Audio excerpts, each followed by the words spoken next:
Hello students, आज हम chapter 2 polynomial की 2.4 एक्सरसाइज को सॉल्व करेंगे। उससे पहले हम एक टॉपिक डिस्कस कर लेते हैं, फैक्टर। हमने एक नंबर मान लिया 20, तो उसके फैक्टर क्या होंगे? फैक्टर उसको कहते हैं जिससे वो नंबर पूरा पूरा डिवाइड हो जाए, यानी कि 20, तो 20 के फैक्टर हो गए 1, 2, 4, 5, 10 एंड 20, यानी इन नंबरों से 20 पूरा पूरा डिवाइड हो जाएगा। ठीक है।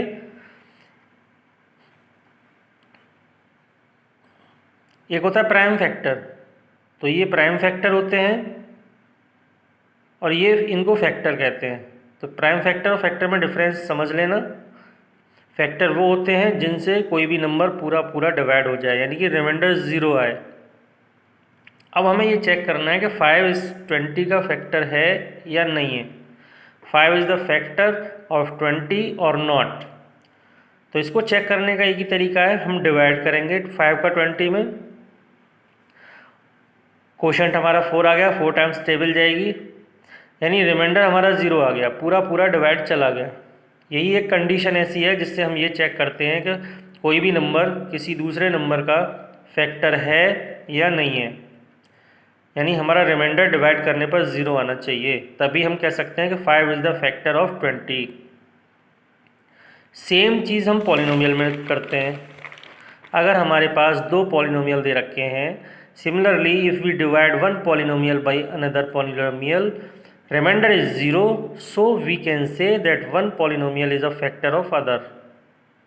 यानी अगर हमारे पास एक पॉलिनोमियल है और उसको हम डिवाइड करते हैं दूसरे पॉलिनोमियल से और रिमाइंडर अगर ज़ीरो आता है, रिमाइंडर इज़ ज़ीरो, तभी हम कहेंगे कि वन पॉलिनोमियल, एक पॉलिनोमियल फैक्टर है दूसरे का। अब हम एक्सरसाइज पर चलते हैं, यही चीज़ हम एक्सरसाइज में डिस्कस करेंगे। तो पहला क्वेश्चन है 2.4 एक्सरसाइज का, determine which of the following polynomial has x plus 1 A factor. यानी आपको पॉलिनोमियल दिए जाएंगे नीचे, उनमें हमें ये बताना है कि जो पॉलिनोमियल दिए गए हैं क्वेश्चनों के, उसमें से x प्लस 1 किस पॉलिनोमियल का फैक्टर है। ठीक है, यानी इसको चेक करना है कि ये जो है, ये x प्लस 1 जो पॉलिनोमियल दिया जाएगा उसका फैक्टर है या नहीं है। तो सिंपल है, हमें रिमाइंडर ज़ीरो निकालना है।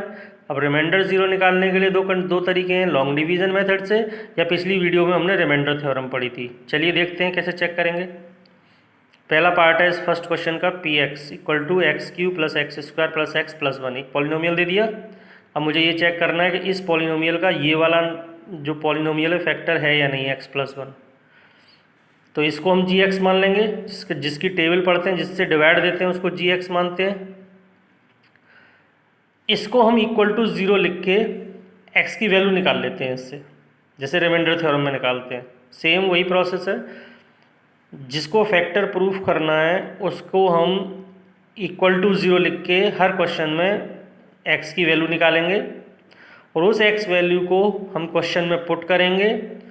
अगर हमारी वैल्यू ज़ीरो हो जाती है सॉल्व करने पर, तो हम कह सकते हैं कि x plus 1 is a factor of this polynomial. तो हमने -1 को जब इसमें पुट किया तो वैल्यू पूरी ज़ीरो हो गई, तो हम कह सकते हैं फर्स्ट पार्ट में कि x plus 1 is a factor of x cube plus X square plus X plus 1। ठीक है, तो फर्स्ट पार्ट मैंने कर दिया है, बाकी के सारे पार्ट्स ऐसे ही होंगे, अब ट्राई करना। अब आता है question number 2, use the factor theorem to determine whether g x, यानी एक पॉलिनोमियल दे दिया है g x is a factor of p x in each of the following.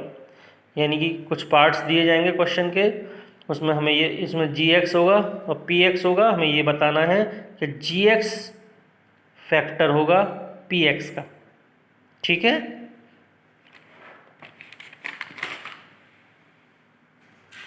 तो इसका फर्स्ट एक पहला ही पार्ट हम ले लेते हैं। पी एक्स हमें दे रखा है क्वेश्चन में 2x³ plus X square minus 2x minus 1, जी एक्स दे रखा है हमें x प्लस 1।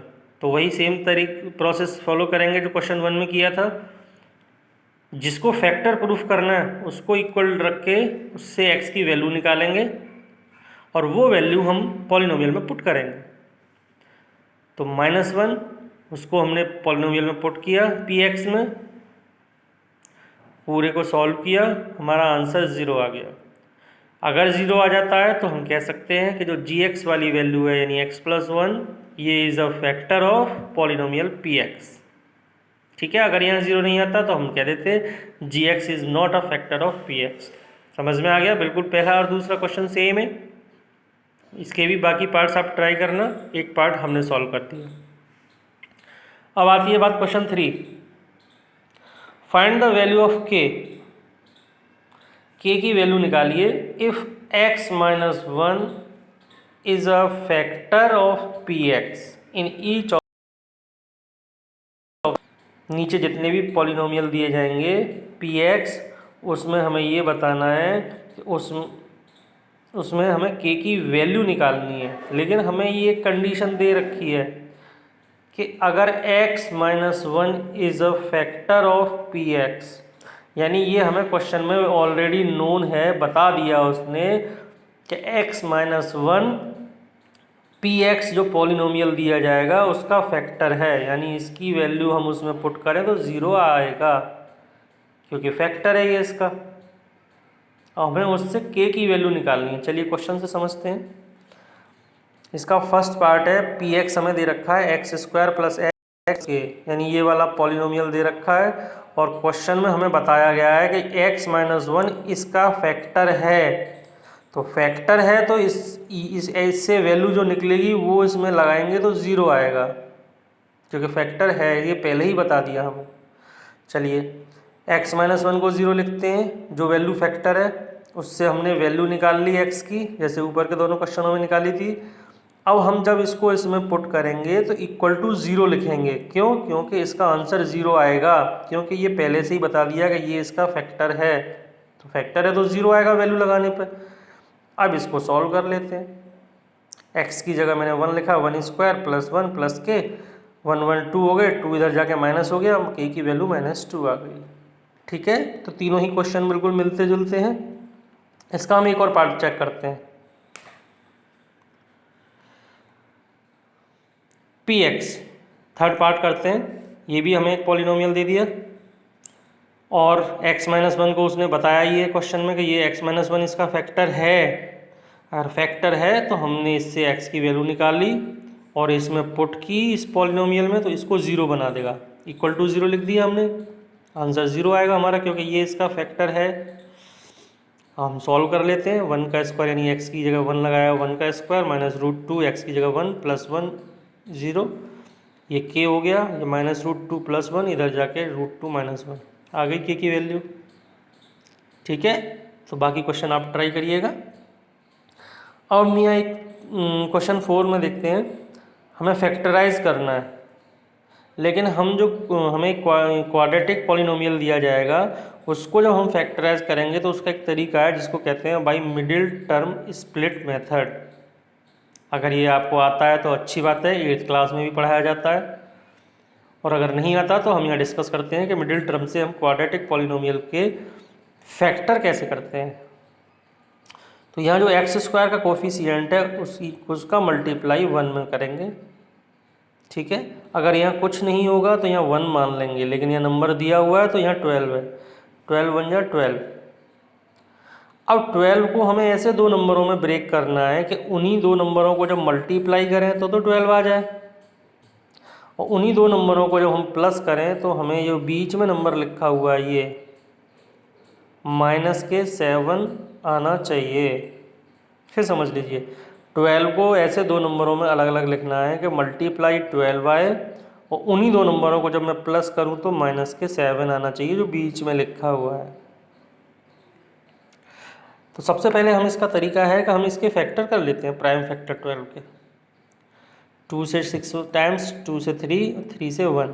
ठीक है, अब इन्हीं नंबरों से हम पेयर बनाएंगे। क्यों? क्योंकि बहुत से स्टूडेंट्स ये नहीं सोच पाते कि ऐसे कौन से दो नंबर होंगे जो इस कंडीशन को फॉलो करेंगे। तो इसके लिए सबसे बेस्ट तरीका है इसके फैक्टर कर लीजिए। अब हम पेयर बनाते हैं इन्हीं में से। पहले एक बार 2 ले लिया और इन दोनों का मल्टीप्लाई, 3 × 2 = 6, तो 6 और 2 ऐसे दो पेयर हो गए जिनका मल्टीप्लाई 12 आएगा। अब के इन दोनों का मल्टीप्लाई कर लिया, 2 × 2 = 4 और नीचे 3 लिख लिया, तो 4 और 3 ऐसे दो नंबर मिल गए जिनका मल्टीप्लाई 12 आएगा। और एक हो गया 12 वन जा 12, तो ये 3 पेयर मिल गए हमें जिनका मल्टीप्लाई 12 आएगा। अब हमें पहली कंडीशन तो मिल गई कि मल्टीप्लाई 12 आना चाहिए। दूसरी कंडीशन ये है कि जब मैं उन्हीं दो नंबरों को प्लस करूं तो -7 चाहिए जो बीच में लिखा हुआ है। तो देखो इन दोनों को प्लस और माइनस कैसे भी कर लीजिए, आप 7 आंसर नहीं आएगा। या तो प्लस करिए 12 और 1 को, या माइनस करिए, 7 नहीं आएगा। ये दो नंबर ऐसे हैं जिनको हम प्लस करें तो 7 आएगा, लेकिन हमें 7 माइनस का चाहिए, माइनस लिखा हुआ है, तो हम दोनों को माइनस का ले लेते हैं, माइनस का 4 और माइनस का 3। जब प्लस करेंगे तो माइनस के 7।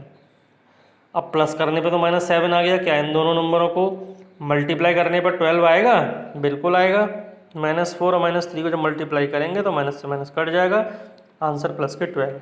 हमारी कंडीशन बिल्कुल फिट बैठ रही है इन दोनों नंबरों से। तो अब इन्हीं दोनों नंबरों को हम बीच में लिख लेंगे। 12x² माइनस के 7x जो लिखा हुआ है उसकी जगह पर हम माइनस के 4x और माइनस के 3x प्लस 1 लिख लेंगे। अब दो दो के पेयर बनाएंगे और उनमें से कॉमन लेंगे। तो इन दोनों में से 4x कॉमन आ गया, 3x माइनस 1 बचा। इसमें से कोई भी चीज़ कॉमन नहीं आ रही, यहाँ 3 है, यहाँ 3 नहीं है, यहाँ x है, यहाँ x नहीं है, कॉमन नहीं आया कुछ भी, तो -1 कॉमन ले लेते हैं, तो 3x माइनस 1। ये ध्यान रखना, कॉमन लेने के बाद में ये दोनों ब्रैकेट सेम आने चाहिए। अगर सेम नहीं आते तो कहीं कॉमन में मिस्टेक हो रही है या डिजिट में गलती है कहीं। अब ये दोनों ब्रैकेट सेम है, इनको कॉमन ले लेते हैं, तो यहाँ से 4x बचा, यहाँ से -1 बचा। यही हमारे दोनों फैक्टर हो गए। समझ में आया? चलिए एक और क्वेश्चन देखते हैं।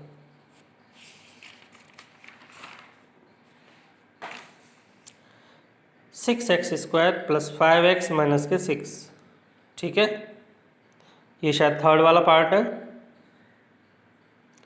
वही तरीका, इसके x² के कोफिशिएंट का इस कांस्टेंट वैल्यू में मल्टीप्लाई, तो 6 36, एक माइनस है तो माइनस के 36।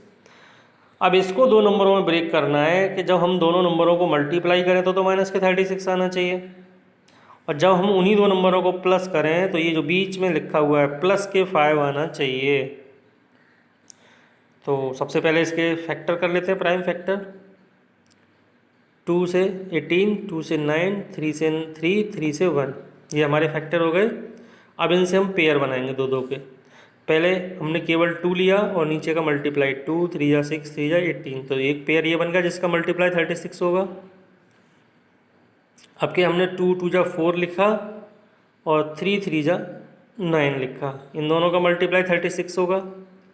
फिर 2 2 जा 4, 3 जा 12 और नीचे 3, तो ये भी पेयर है जिसका मल्टीप्लाई 36 होगा। एक 2 और 3 का किया और ये 2 और 3 का, यानी 6 6 जा 36, और लास्ट में 36 1 जा 36। तो ये सारे पेयर ऐसे हैं जिनका मल्टीप्लाई 36 होगा। लेकिन क्या इनमें से कोई भी नंबर ऐसा है जो हम प्लस करें तो 5 आ जाए? न तो इस पेयर को प्लस या माइनस करने पर 5 आएगा, न इसको प्लस करने या माइनस करने पर 5 आएगा, न ये पेयर ऐसा है, न ये पेयर। लेकिन ये पेयर ऐसा है कि अगर मैं 9 में से 4 माइनस करूँ तो 5 आ जाएगा और मल्टीप्लाई 36 आएगा। चलिए देखते हैं।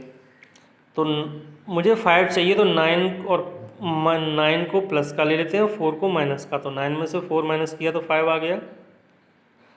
अब हम मल्टीप्लाई चेक करते हैं, तो 9 का -4 में जब मल्टीप्लाई करेंगे तो माइनस के 36 आएगा, और वही हमें चाहिए। मल्टीप्लाई -36 होना चाहिए और प्लस जो है 5 होना चाहिए। दोनों नंबर हमें मिल गए।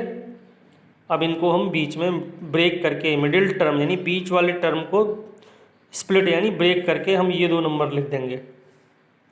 6x² माइनस के 4x और प्लस के 9x, माइनस के 4x और प्लस के 9x माइनस के 6, ठीक है।